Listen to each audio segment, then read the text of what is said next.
Dad's $4.8 million estate opened. My sugar hit 658, brother filmed. Labs proved he'd swapped my insulin with saline. 3 weeks later, my blood sugar was 658, the kind of number that kills you. And as paramedics fought to save my life, my own brother stood in the doorway, filming me with his phone instead of helping. He wasn't just my brother, he was my attempted murderer. It all started 7 weeks earlier when my dad passed away. A fatal heart attack at 65. He left behind a commercial real estate portfolio worth about $4.8 million. His will was simple, clean, and fair. Everything split 50-50 between me and my brother, Caleb. But here's the thing. Caleb had been Dad's business partner for 9 years. He had all the access to funds, assets, papers. I, on the other hand, was 3 states away, teaching high school chemistry in Michigan. Caleb had even been living at Dad's house since the funeral, supposedly getting everything ready for probate. I drove down from Michigan to our hometown of Columbus, Ohio, about 12 days after Dad died, planning to stay at his house while we sorted out the estate.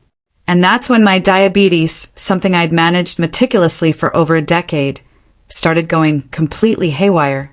I'm 35 now. I was diagnosed with type 1 diabetes when I was 24, right after college. It became a part of my daily routine, a constant, non-negotiable fact of my life. And I know my body. I know the warning signs of high blood sugar. The extreme thirst, the constant need to pee, the blurry vision, the exhaustion. I knew what good control felt like, and I knew what bad control felt like. And for years, I'd had great control. My last A1C, just 4 months before Dad died, was 6.1, practically ideal for a diabetic. My endocrinologist, Dr. Michael Carter in Ann Arbor, had practically given me a gold star at my last checkup. So, when I started having these crazy high blood sugar symptoms, even though I was taking my insulin like clockwork, I blamed stress. Grief, right? It messes with your body in unexpected ways. Cortisol levels spike. Sleep gets messed up, eating habits change. It felt reasonable that my blood sugar would be harder to regulate, but it wasn't just more difficult. It was totally uncontrolled. I'd check my blood sugar before my long-acting insulin at night. Let's say it was 135, a little high but manageable. I'd inject my usual 36 units, the same dose I'd been taking for 2 years. I'd expect it to be between 90 and 110 in the morning. Instead, I'd wake up to numbers like 380 for 120, even 511. I hadn't seen numbers like that since I was first diagnosed, and I had no idea how to get it under control. These numbers just didn't make any sense with my insulin regimen. I started monitoring my blood sugar every 2 hours, even setting alarms to wake me up in the middle of the night. The trend was constant, and it was disturbing. My insulin just wasn't working. After a particularly horrible night where my blood sugar hit 512, I called Dr. Carter's office. I spoke with Lauren Hayes, his nurse practitioner, who had been overseeing my treatment for nearly 2 years. She asked all the right questions. Modified my diet? No. Sick with an infection? No. Extraordinary stress? Well, yeah. My father had just died, and I was navigating his inheritance. She suggested that stress hormones could definitely cause insulin resistance, making my usual dosages less effective. She told me to up my overnight long-acting dose from 36 to 44 units, and call back in 4 days if things didn't improve. They didn't improve. They got worse. Throughout this whole ordeal, Caleb was incredibly helpful. He'd see I wasn't feeling well, constantly asking if he could do anything. Whenever I mentioned being thirsty, he'd bring me bottles of water. He'd offer to make dinner so I could rest. He'd ask about my blood sugar levels and shake his head with this compassionate, worried expression when I told him they were still high. One night, he even sat with me in the kitchen while I prepared my injection. "Is it scary?" he asked, watching me draw insulin into the syringe, knowing it's something you have to do every single day or you die. I told him you just get used to it. The stakes don't really register anymore. It just becomes routine, like brushing your teeth. He nodded slowly, then looked at the vial of insulin on the counter. "Where do you keep it?" "In the fridge," I told him. "The small one in the upstairs bathroom door, the one Dad installed when Mom was sick." Caleb already knew this. He'd lived in that house before. But he asked anyway. Our first official meeting with the estate lawyer, Thomas Whitaker, was set for a Monday, about 4 weeks after I arrived. By then, I was feeling absolutely terrible. The persistently high blood sugar was causing all sorts of secondary symptoms. Constant exhaustion, trouble concentrating, blurry eyesight that made reading texts a nightmare. I had to excuse myself to use the restroom several times during the meeting. Whitaker kept pausing his explanation of the probate process to ask if I wanted a break. I just kept apologizing, insisting I was fine, just struggling with some health concerns. Caleb sat across the table, hands folded, looking worried and incredibly patient. "Maybe we should reschedule," he suggested after my third bathroom trip. "You're clearly not feeling well." Whitaker agreed. We rescheduled for the following Monday.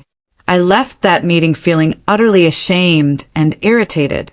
I'd looked incompetent in front of Dad's lawyer. Worse, I'd appeared unstable, like I couldn't handle basic adult responsibilities.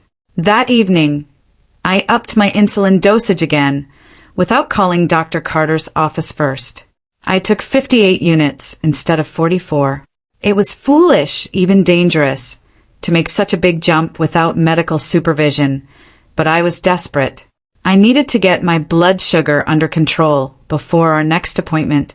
I couldn't afford to look distraught during the estate proceedings. My blood sugar before bed that night was 371.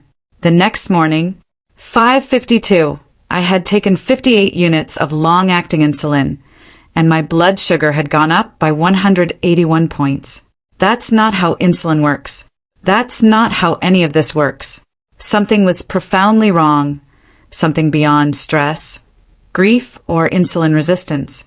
I scheduled an emergency appointment with a local endocrinologist, Dr. Allison Grant, at Columbus Diabetes Associates. She saw me 2 days later. Dr. Grant, in her late 40s, with streaks of gray in her hair, had the calm, analytical demeanor of a specialist dealing with a true medical emergency. She looked at my blood sugar logs, my insulin dosage data, and my recent A1C from Michigan. Then she examined me, looking for lipohypertrophy, a type of scar tissue that can interfere with insulin absorption. Everything seemed perfect. She ordered a full blood workup, a C-peptide test to check my pancreatic function, a hormone imbalance screening, and an insulin antibody test. "I'm going to be honest with you," she said, pulling off her exam gloves. "The presentation doesn't make physiological sense.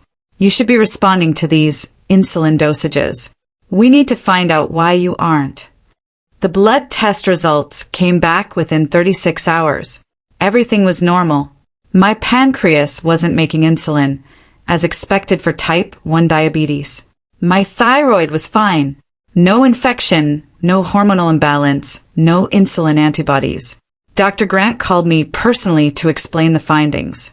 "I want you to come back in," she told me, "and bring all of your insulin vials, the ones you're using now and any backups you have. I want to test them." I asked her what she thought was wrong. There was a long delay on the line. "I don't want to speculate until we rule out environmental factors," she said cautiously. "But if your insulin is incorrectly maintained or contaminated, that could explain why it isn't working. Can you come tomorrow morning?" I said yes, absolutely. That evening I gathered all my insulin vials. I had 3, the one I was currently using from the bathroom fridge, a backup in the same fridge, and an unopened one in my travel case from Michigan. I arranged them on my dresser to take to Dr. Grant the next morning. Then I went downstairs to make dinner. Caleb was in the kitchen, staring at his phone. "Are you okay?" he asked, looking up. "You've seemed stressed lately." I told him I was all right, just annoyed with my blood sugar problems. He nodded sympathetically. "Well, let me know if there's anything I can do to help. We're in this together, right? Dad would have wanted us to take care of one another." I thanked him and reheated some leftovers. After supper, I headed back upstairs for my nightly injection. When I reached for the vials on my dresser, the backup vial wasn't where I'd placed it. It was displaced, only slightly, maybe an inch to the left. Something you might miss if you weren't paying close attention. My hands started to shake. I told myself I was being paranoid. I tried to persuade myself that the stress of Dad's death, the estate, my health concerns, it was all making me see conspiracies where none existed. I assured myself Caleb wouldn't do that. He was my brother. We'd grown up together. We'd shared a room until I went to college. He'd been there when I was first diagnosed with diabetes, teaching me how to administer injections, how to monitor my blood sugar. He'd call me every few months to see how I was doing, if my diabetes was under control. He cared for me, but then I remembered something Dad had said about a year before he died. During one of our phone calls, he mentioned that Caleb had been pushing for a change in the business structure, one that would make Caleb the majority owner and Dad a silent partner. Dad had refused. "I'd built this company," he'd said. "I'm not signing it away while I'm still alive and capable." Caleb had been furious, very furious. I did not take my insulin that night. Instead, I drove to a 24-hour pharmacy and bought 3 fresh vials with my insurance. They were pricey, $110 each, even with insurance. But I had to know. I needed to rule out the idea that something was wrong with my existing supply. I took my nightly dose with one of the brand new pharmacy vials. My blood sugar before the injection was 382. When I woke up the next morning and tested again, it was 109. Normal. Healthy. Exactly where it should be after an appropriate dose of long-acting insulin. I sat on the side of my bed, looking at that glucose meter display, feeling chilled all over my body. The insulin from the pharmacy worked. The insulin from my bathroom fridge did not work. My medicine had been tampered with. I called Dr. Grant and told her I'd figured out the problem. She asked what I meant. I described buying fresh insulin and finally getting a normal result for the first time in weeks. She paused for a moment. Then she said, "Bring in all of your old vials today if possible. I'm going to have them evaluated by our lab and file a report with the Ohio Board of Pharmacy. If your medicine was tampered with, this is a serious offense." I agreed to come in within an hour. I went to the bathroom fridge and got the vials. The current one I was using was still there, but the backup vial, the one I'd noticed was slightly displaced on my dresser the night before, it was gone. Not in the bathroom, not in my bedroom. I searched for 25 minutes before accepting the obvious. Someone had snatched it. Someone who realized I was growing suspicious. Someone who had access to the house, to my stuff. Someone who was my brother. I drove to Dr. Grant's office with the 2 remaining vials, the compromised one I'd been using, and the unopened one from my Michigan travel case. Dr. Grant met me in an exam room, her worried expression making her look older than she had at our first session. She handed the vials to a lab worker who photographed them and filled out chain of custody documents. "These will go to Ohio State's Medical Forensics Lab," Dr. Grant said. "They can evaluate the contents to see if there has been any replacement or contamination. The procedure takes about 4 to 6 business days." I asked her what she believed had happened. She chose her words carefully. "In my 17 years of practicing endocrinology, I've encountered 3 instances of pharmaceutical manipulation. Both involved family members with financial incentives. I cannot make allegations, but anybody with access to your insulin could readily replace it with saline solution or another transparent liquid. The vials appear identical. Without advanced testing, you'd never know." I did not return to Dad's place that night. I checked into a downtown hotel, paying with cash. I didn't want Caleb to track me via my credit card. I sat in that hotel room, reflecting on everything that had transpired over the previous 4 weeks. My blood sugar difficulties started almost immediately after I arrived. Caleb's remarkable care, giving me water, asking about my diabetes, watching me prepare injections, and that strange question about where I kept my insulin, even though he already knew. The way I'd appeared incompetent and unstable at the rescheduled estate conference. Just the type of person whose judgment could be challenged in probate court. The missing backup vial from the night, I grew suspicious. And at the heart of it all, the money. For $0.8 million, split between two brothers, unless one brother was judged unable to manage his inheritance. I called the Columbus Police non-emergency number and asked to speak with someone about a possible attempted murder. The dispatcher connected me with Detective Marcus Reed of the Major Crimes Unit.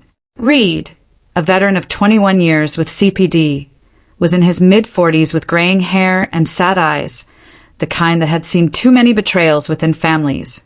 I told him everything. Dad's death, the multi-million-dollar inheritance, my bizarre blood sugar issue, the insulin that stopped working, the lost backup vial, and the drugstore insulin that worked perfectly. Reed listened without interrupting, taking notes on a yellow legal pad. When I finished, he put down his pen and looked directly at me. "Do you still have access to your father's home?" he asked. I said yes, I still had my key. "Don't go back there alone," Reed said. "If what you're saying is correct, your brother tried to murder you. The fact that he's photographing your medical emergency shows that he's documenting your alleged instability for legal reasons. This was deliberate. This is sophisticated. This is someone who has planned every step."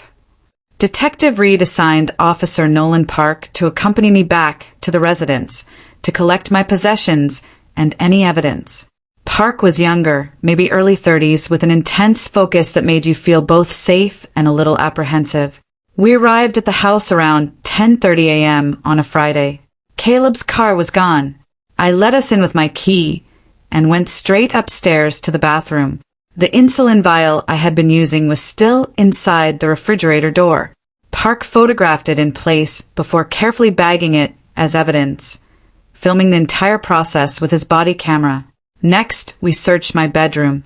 Park found an empty insulin bottle in the trash bin next to my dresser, buried among crumpled papers and tissues. Not one of my empty vials, but an extra one, mistakenly dumped by someone who assumed it would just be tossed out with the regular trash. Park bagged that too. Then we searched Caleb's room. I felt bad about it. Invasive, like I was violating some unspoken trust between brothers.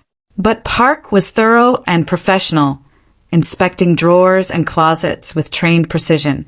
In Caleb's bedside table, beneath a stack of financial paperwork related to Dad's estate, Park found a box of saline solution vials, the kind used for wound irrigation or medical treatments. If you don't look closely at the label, it looks exactly like insulin. Park held up the box without touching it directly, using a pen to flip up the top. 2 vials were missing from the original box of 10. Park photographed everything from multiple angles, then bagged the entire package. "We'll test these against your insulin vials," he said. "If the contents match, we have physical evidence of substitution. Combined with the medical paperwork from your doctor, this creates a prosecutable case." We were placing the evidence into Park's patrol cruiser when Caleb's vehicle pulled into the driveway. He climbed out slowly, his gaze cycling through perplexity, concern, and something more calculated as he looked between me, the uniformed officer, and the evidence bags. "What's going on?" he asked, directing the question at me rather than Park. "Is everything okay? Did anything happen?" I didn't say anything. Park stepped forward, his badge displayed. "I'm Officer Nolan Park with Columbus PD. We're collecting evidence related to an ongoing investigation. Do you live at this residence?" Caleb nodded, his gaze never leaving my face. "This is my father's house. My brother and I are both residing here while we settle the estate." "What investigation? What evidence?" Park didn't answer. Instead, he asked Caleb to move aside so he could finish loading the van. Caleb obeyed, but I could see his mind working furiously, trying to piece together what I knew and what I might reveal. Detective Marcus Reed called me that evening with preliminary results from Ohio State's Medical Forensics Lab. They'd fast-tracked the analysis given the attempted murder claims. "The vial you were actively using," Reed explained, contains approximately 80% saline solution and 20% insulin. Not enough insulin to be medically useful, but enough that you wouldn't quickly know something was wrong. The saline dilution explains why your blood sugar kept increasing after taking what you believed were enough doses. The unopened vial from your travel case is pure insulin, no tampering. And the empty vial we found in your trash matches the saline solution boxes in your brother's room. Same manufacturer, same batch number. I asked what happened next. Now we build the case, Reed said. We have physical evidence, medical documentation, and opportunity. What we need is motivation, testimony, and any proof showing your brother's financial interest in you seeming incompetent. I called Thomas Whitaker, the estate attorney, and demanded copies of every correspondence between him and Caleb over the preceding 7 weeks. Whitaker was professionally reluctant until I mentioned there was a current police investigation into alleged estate fraud and attempted murder. That changed his tone dramatically. He sent over the emails within 2 hours. There were 41 messages in total. Most were standard queries about probate processes and property appraisals, but 6 communications sent over a period of 12 days voiced worries about my abilities to manage my inheritance. The first email was sent 4 days after I arrived at the residence. I'm worried about my brother's health, it read. He appears highly unorganized and is having problems controlling his diabetes. Is there a method for medical examination if one successor looks unable to perform financial responsibilities? The second email followed 6 days later. My brother had to leave our meeting multiple times due to health issues and seemed confused about basic estate details. I want to make sure he's safeguarded, even if it requires greater oversight of his portion. The cycle continued, each communication meticulously documenting my seeming deterioration while posing Caleb as the worried, responsible sibling, seeking to safeguard both of us. Grant provided a comprehensive medical report detailing my 12-year history of excellent diabetes management, my recent unexplained hyperglycemic crisis, and the immediate normalization of my blood sugar once I switched to uncompromised insulin. Based on the patient's medical history and the laboratory confirmation of insulin tampering, she wrote in her conclusion, it is my professional opinion that the patient's hyperglycemic episodes were iatrogenically induced through intentional medication substitution. Without intervention, the patient would have progressed to diabetic ketoacidosis, coma, and likely death within days to weeks. She attached my blood sugar logs, showing the dramatic contrast between the 4 weeks of using tampered insulin and the immediate improvement with pharmacy insulin. The documentation was devastating and indisputable. Detective Reed brought Caleb in for questioning on a Monday morning, exactly 5 weeks after the paramedics found me unconscious on the bathroom floor. I wasn't present for the interview, but Reed recorded everything and played portions back for me later. Caleb maintained his innocence throughout, claiming he had no idea how saline solution ended up in his bedside table, suggesting maybe I'd planted it there to frame him out of grief-induced paranoia. He said he'd been nothing but supportive during my health crisis, that his emails to the estate attorney were genuine expressions of concern, not attempts to undermine my competency. When Reed presented him with the test proof confirming the insulin had been tampered with, Caleb argued, maybe the pharmacy had made a mistake, or maybe my diabetes had merely moved to a more severe level. His explanations grew increasingly desperate and contradictory as the interview continued. The breakthrough came when Reed asked Caleb about the video footage, the footage from my medical emergency, which Caleb had filmed on his phone instead of helping. Why were you recording your brother during a medical crisis? Reed asked. There was a long silence on the recording. Then Caleb said something that destroyed any remaining pretense of innocence. I needed documentation for the estate proceedings to show he wasn't capable of managing his portion. Reed asked him to clarify. Documentation of what specifically? Another pause. Of his mental state, his instability. The lawyer said it would be helpful if there were concerns about competency. Reed pressed further. So, you were documenting your brother's medical emergencies to use against him in a state court, and you saw no reason to help him instead? Caleb realized his mistake too late. He tried to backtrack, claiming he'd called 911 first before recording, that he'd only filmed for a few seconds. But the damage was done. He'd admitted to documenting my crisis for legal advantage rather than providing help. The Ohio prosecutor's office filed charges 4 days later. Attempted murder, assault with a deadly weapon, the tampered insulin qualified as a weapon under Ohio law, and estate fraud. The prosecutor, Malene Pierce, had spent 14 years in major crimes and had a reputation for being thorough and merciless with white-collar criminals who hurt family members. She scheduled a preliminary hearing for 12 days out. In the meantime, Detective Reed executed a search warrant for all of Caleb's electronic devices: his phone, laptop, tablet, and cloud storage accounts.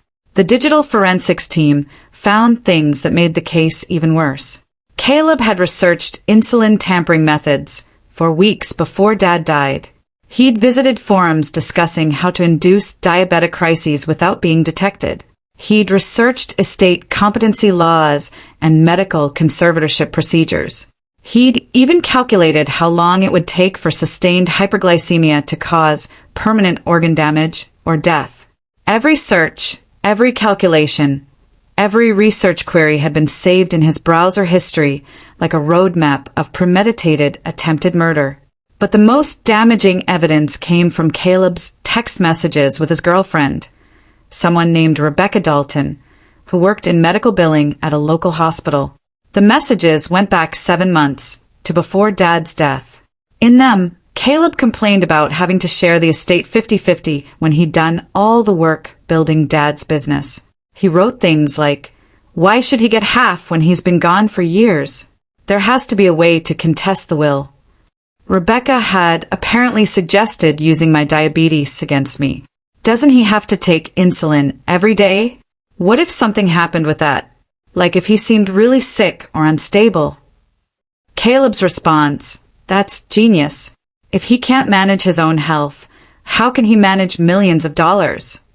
The text chain continued over weeks, with Rebecca providing information about insulin storage and effectiveness, Caleb planning when to make the switch, and both of them discussing how to document my decline for legal purposes.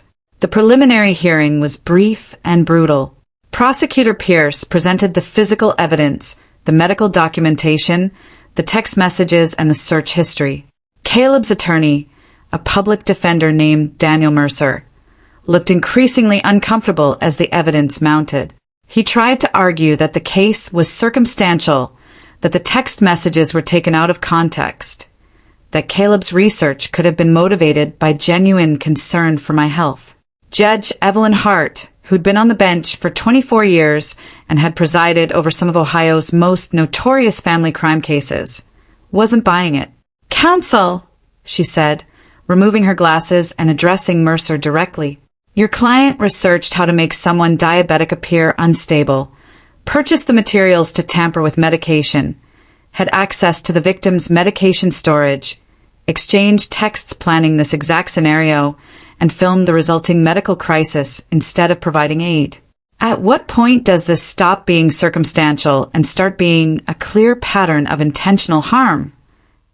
She bound Caleb over for trial, with bail set at $600,000.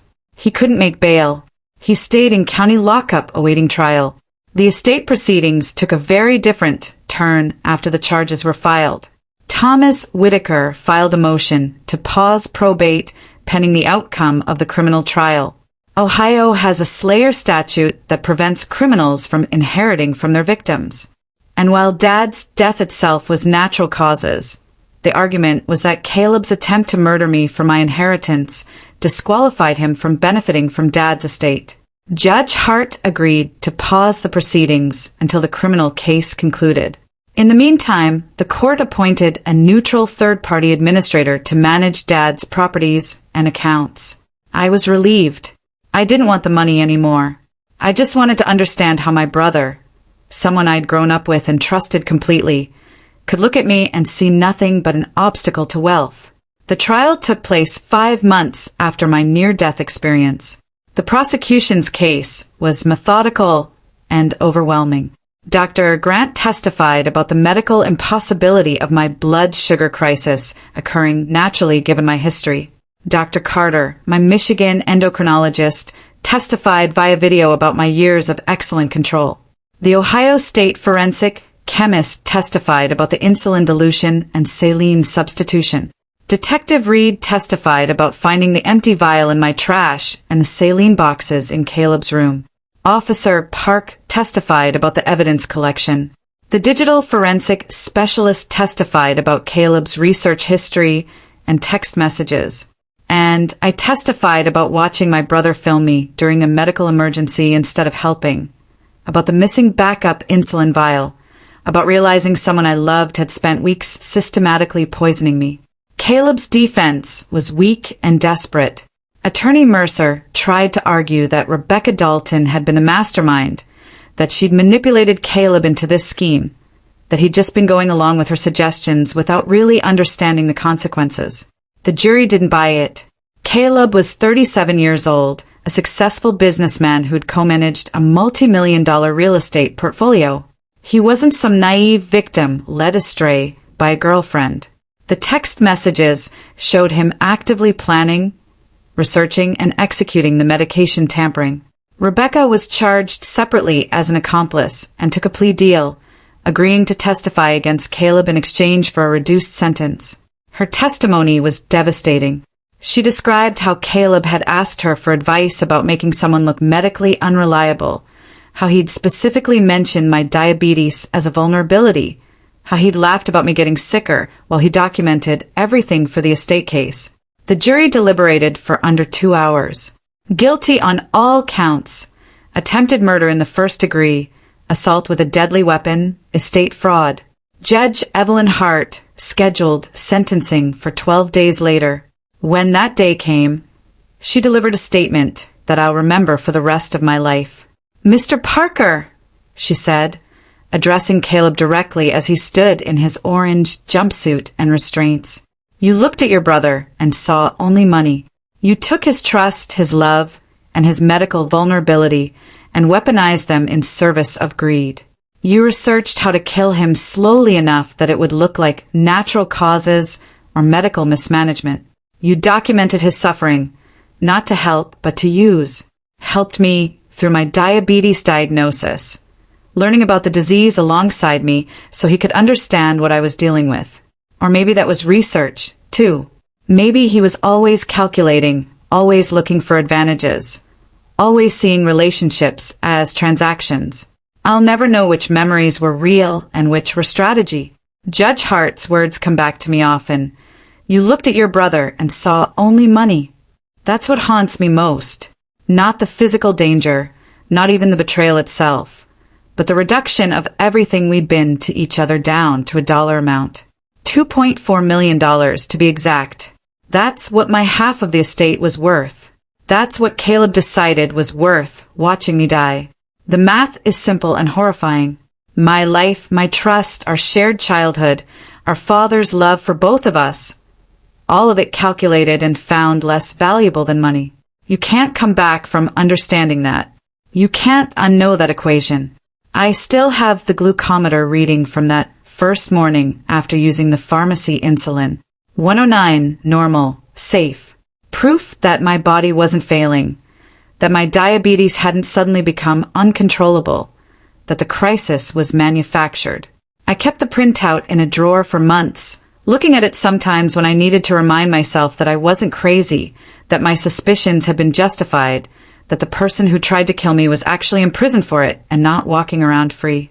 Dr. Ramirez eventually suggested I let go of that printout, that holding on to physical evidence was keeping me stuck in survival mode when I needed to move toward recovery.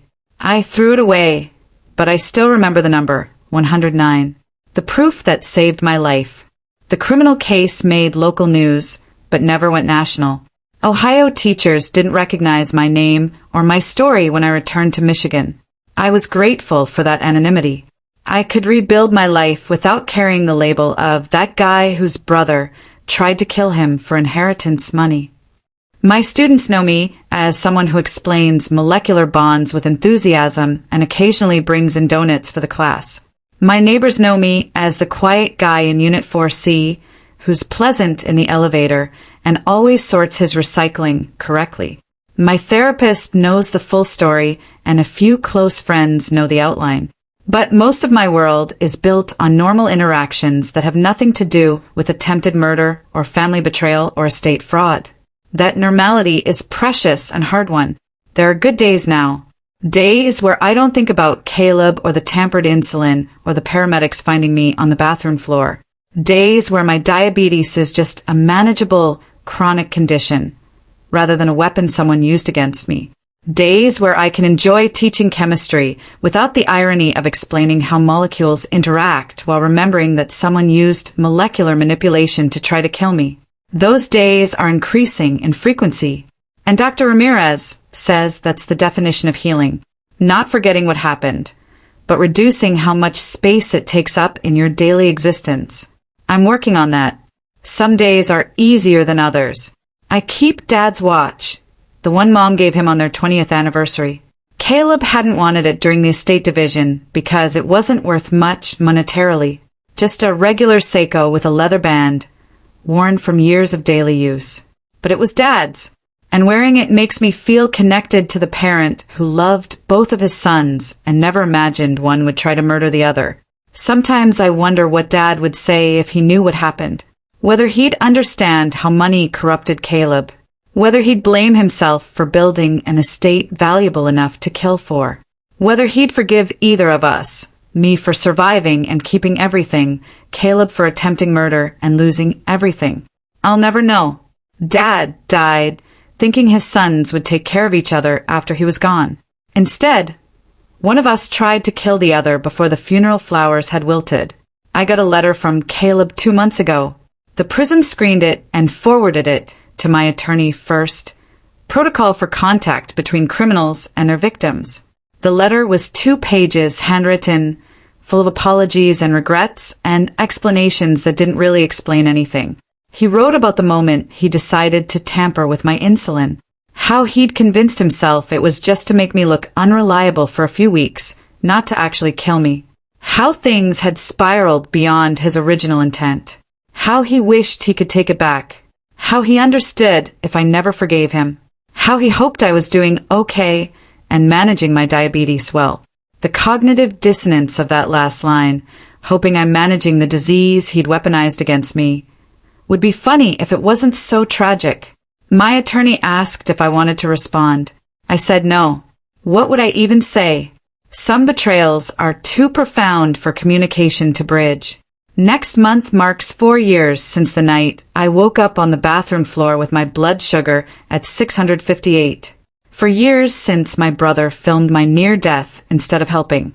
For years since I learned that the person who'd grown up sharing a room with me could look at me and see only an obstacle to wealth. Dr. Ramirez says anniversaries of trauma are difficult, that I should expect the memories to feel more intense as the date approaches. She's right. I've been having more nightmares lately. Dreams where I'm checking my blood sugar, and the numbers keep climbing no matter how much insulin I take. Dreams where I'm searching for the tampered vials, but can't find them. Dreams where I'm trying to tell someone what's happening, but no one believes me. I wake up and check my glucometer immediately, confirming that my blood sugar is normal, that the insulin is working, that I'm safe. It takes a while for my heart rate to settle. The inheritance money funded a diabetes education program at my high school. I worked with the district to create a comprehensive curriculum teaching students about metabolic disorders, insulin function, and the daily realities of chronic disease management. We bring in endocrinologists to speak, demonstrate continuous glucose monitors, and explain how modern medicine allows diabetics to live normal lives. I don't tell the students why I started this program or what happened with my brother. I just teach them that diabetes is manageable, that insulin is life-saving, and that understanding biochemistry can literally save lives. One of my students, a girl named Haley, who was diagnosed with type 1 last year, told me the program helped her feel less alone and less afraid. That made everything feel slightly more bearable. Dad's money, filtered through Caleb's crime and my survival, helping a 16-year-old girl understand she's going to be okay. It's not redemption, but it's something. I still teach chemistry. I still take my insulin. I still check my blood sugar religiously. I still see Dr. Ramirez every week. I still avoid Columbus and anything associated with Dad's estate. I still have nightmares about my brother standing in the doorway with his phone out, filming. But I'm alive. That's the irreducible fact underneath everything else. Caleb tried to kill me, methodically and deliberately, over the course of 4 weeks. He researched it, planned it, executed it, and documented it. And I'm still here. That survival doesn't erase the trauma or heal the betrayal, but it matters. Judge Hart said Caleb stole weeks of my life and nearly stole all of it. But he didn't. He's in prison, serving 21 years, and I'm in Michigan, teaching students about molecular bonds and living a quiet life he tried to take from me. The last thing Dr. Ramirez said in our most recent session was about reclaiming narrative. Your brother wrote a story where you were an obstacle to be removed, she said. But you're writing a different story now. One where you're a survivor, a teacher, someone who took incomprehensible betrayal and transformed it into advocacy and education. That's your narrative. That's your power. I'm still figuring out what that means in practice. Some days I feel powerful, like I've overcome something tremendous and emerged stronger. Other days I feel broken, like the trust Caleb shattered, left cracks that will never fully heal. Both things are probably true. Both narratives exist simultaneously. I'm a survivor and I'm wounded. I inherited everything and I lost my brother. I'm safe now, and I'll never feel completely safe again. That's the reality of living after attempted murder by family.